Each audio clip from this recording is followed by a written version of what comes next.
Entendeu? Então, assim, esse lance da cobrança tem uma parada que eu acho que é legal. Jesus falou, acho que foi Jesus ou Paulo que disse que é melhor dar do que receber. Jesus. Jesus falou. Paulo, ele cita. Ele cita também. Tá na Bíblia.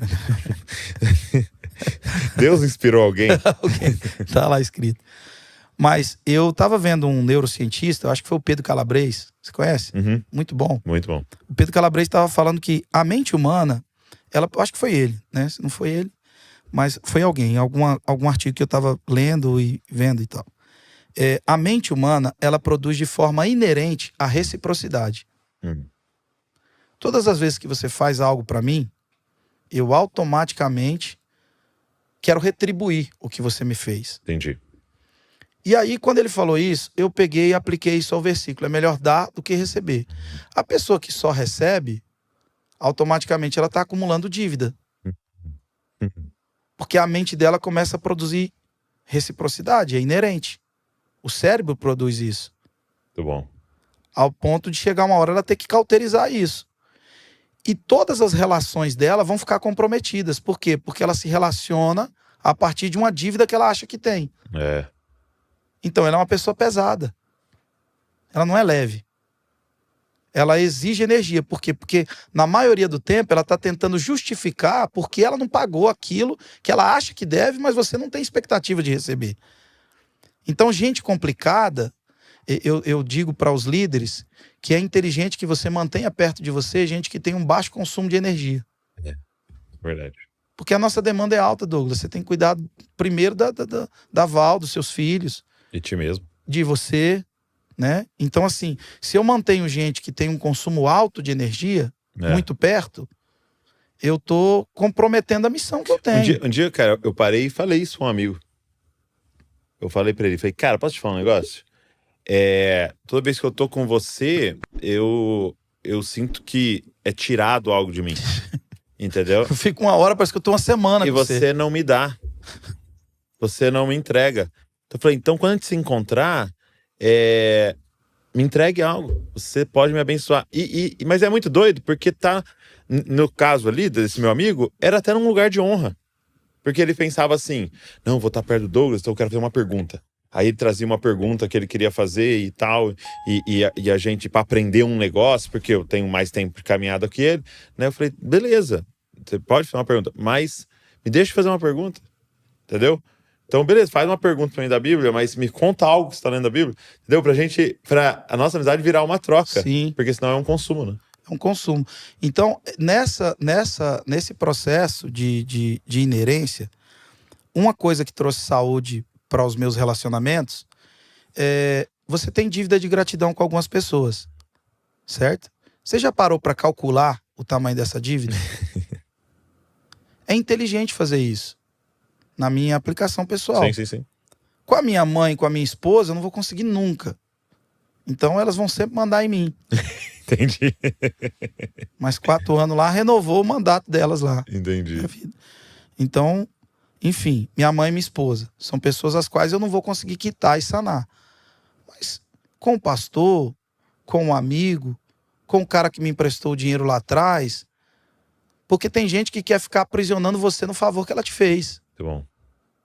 E você, se você aceita essa prisão, você vai viver devendo, emocionalmente. Como é que uma pessoa que vive devendo emocionalmente consegue romper, consegue ir além, consegue melhorar a sua perspectiva para crescer em todas as áreas da vida? Então, eu comecei a calcular as minhas dívidas e praticar uma reciprocidade silenciosa, mas intencional. Para que dentro de mim eu olhasse para aquela pessoa e dissesse, só devo o amor. Não devo mais nada. Sondar a minha mente. E eu acho que espiritualidade tem a ver com esse diálogo consigo, né? Então, assim, isso foi legal, porque esse lance que você falou, que as pessoas estão cobrando da gente, o vitimismo, as pessoas estão cobrando o tempo inteiro, e não tem ninguém mais pesado que um vitimista. Não tem.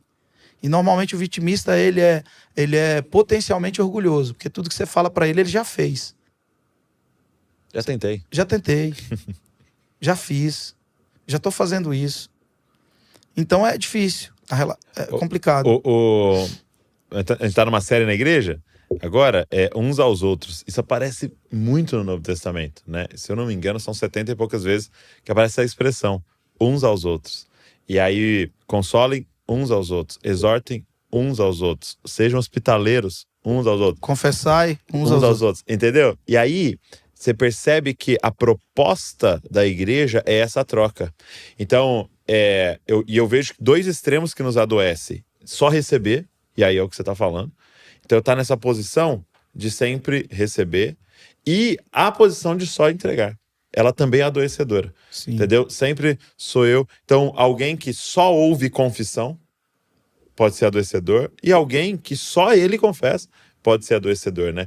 Alguém que só consola. Então Todo excesso é falta, né? E alguém que só é consolado. Então, é essa troca, né? Então, eu preciso... Tem irmãos que têm dificuldade em ser hospitaleiro, em receber em casa. Entendeu? Mas tem irmãos que têm dificuldade de receber hospitalidade. Ele quer sempre ser na casa dele. Ele sempre quer ser o que vai servir. Ele quer sempre ser o que vai pagar a conta. Então, é interessante essa dinâmica que você está falando de dar e receber, de dar. Porque aquela passagem de Jesus lavando os pés, né? Se eu não deixar eu lavar seu pé, você não tem parte comigo. Então, existe um aspecto da aliança que é ser servido, né, cara? Que é essa humildade de ser servido, de falar, cara, E eu acho na minha que vida. Pedro não entendeu o upgrade da relação. Porque a relação do discípulo e discipulador que não evolui para amizade, ela não progride, ela não avança. Então até, né, tipo, se o seu discipulador não é também seu amigo, talvez ele seja seu dono. Não. Seu discipulador. Então, joga essa cena. Ou ele acha que seja seu porque dono. o sucesso do trabalho do discipulado é formar um amigo, né? É isso aí. Então Timóteo, meu filho amado. Aí depois nas outras cartas é meu cooperador, né? Então até o Paulo Borges me falou isso hoje de manhã. Ele falou assim, porque o objetivo não é ser pai de filhos, né? É ser pai de pais. Sim, ele falou isso lá bastante na Casa das Estações.